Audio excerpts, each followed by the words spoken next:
Those of us who share your struggle for human rights and against apartheid have been somewhat disappointed by the models of human rights that you have held up since being released in jail. You've met over the last 6 months 3 times with Yaser Arafat. Are these your models of leaders of human rights? And if so, would you want a Gaddafi or an Arafat or a Castro to be a future president of South Africa? One of the mistakes which some political analysts make is to think that their enemies should be our enemies.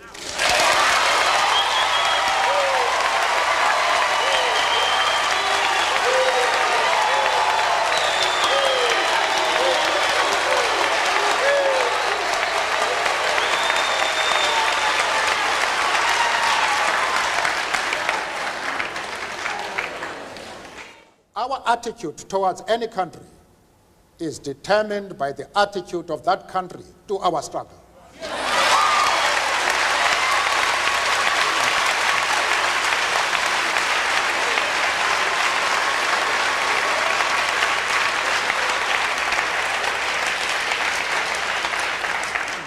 Yaser Arafat,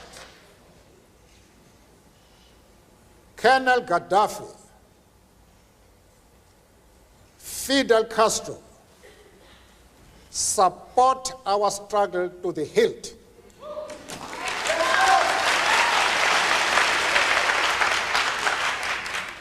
They do not support it only in rhetoric. They are placing resources at our disposal for us to win the struggle.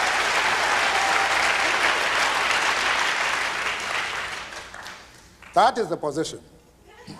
Mr. Mandela, as I mentioned to you before the program, we also have some distinguished guests sitting behind us, one of whom, Mr. Henry Sigmund, together with 2 other Jewish leaders, came to Geneva to visit with you precisely because they were so concerned not only by the kind of thing that you just said before the break with regard to Yaser Arafat, with regard to Libya's Colonel Gaddafi, but also because of the support that you seemed at different times to give to the PLO.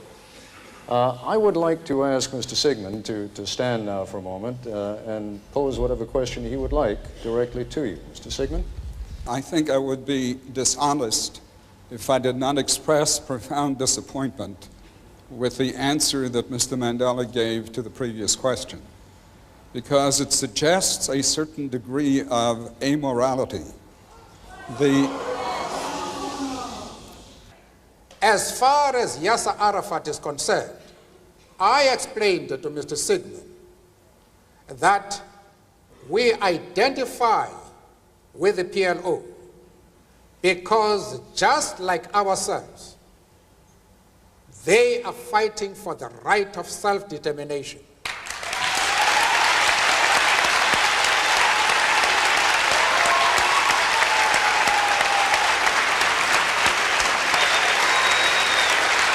Mr. Mandela,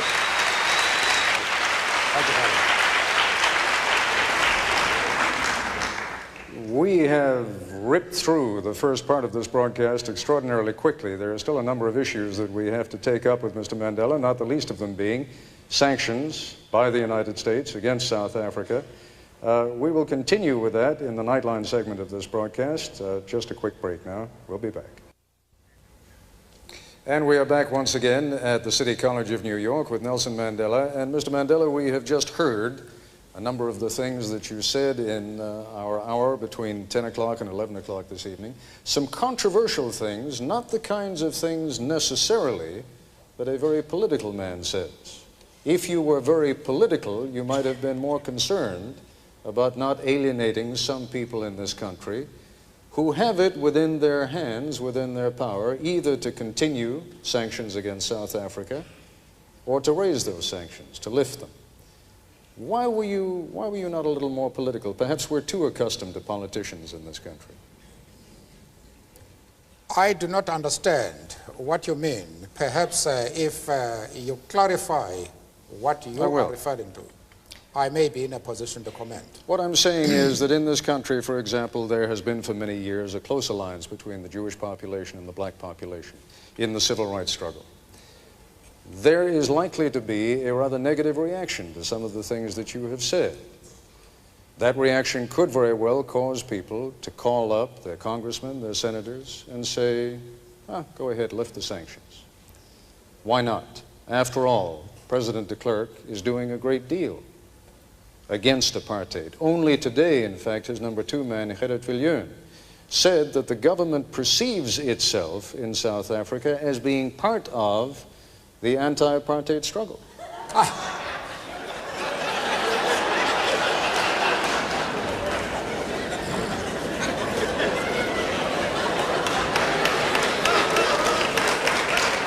As far as the Jewish question to begin with, I have had discussions at my own initiative with prominent Jewish leaders to straighten out this affair.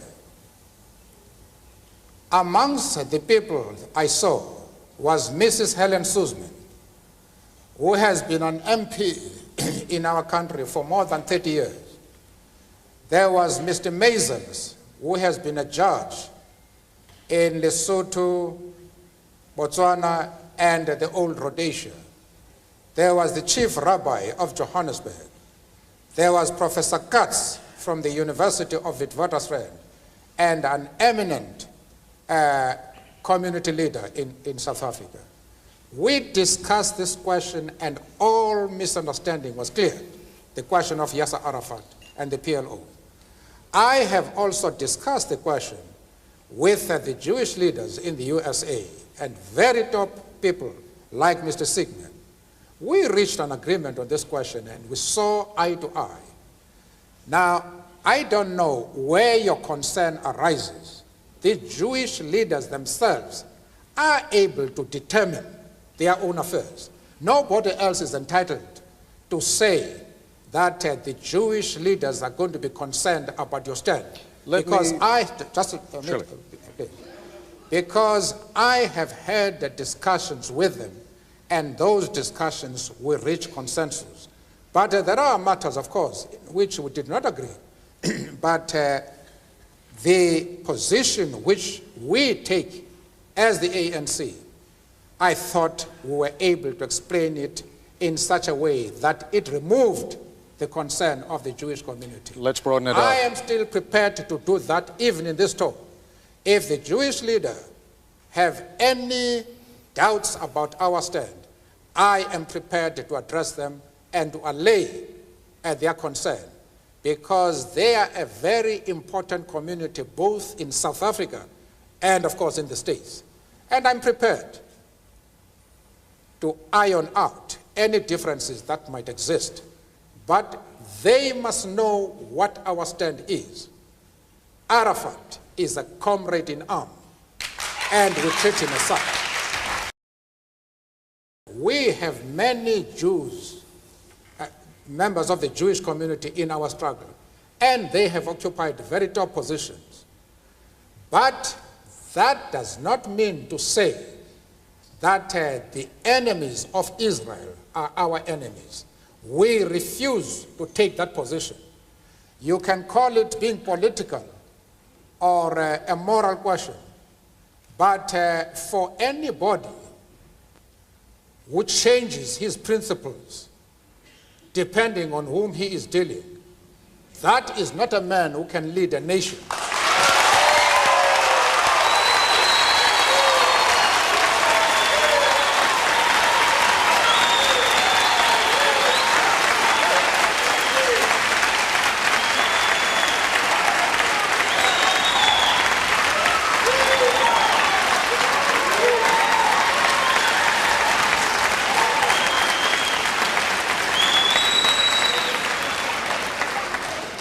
Apparently, Mr. Koppel, you have not listened to my argument. If you have done so, then you have not been serious in examining it.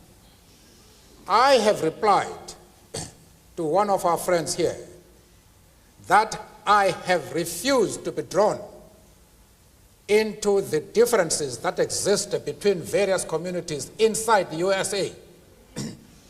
You have not commented that I am going to offend anybody by refusing to involve myself in the internal affairs of the USA. of the USA.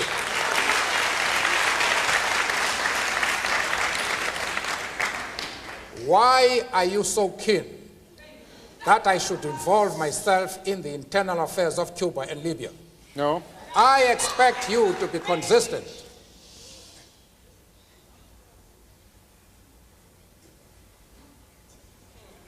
I don't know if I have paralyzed you. No.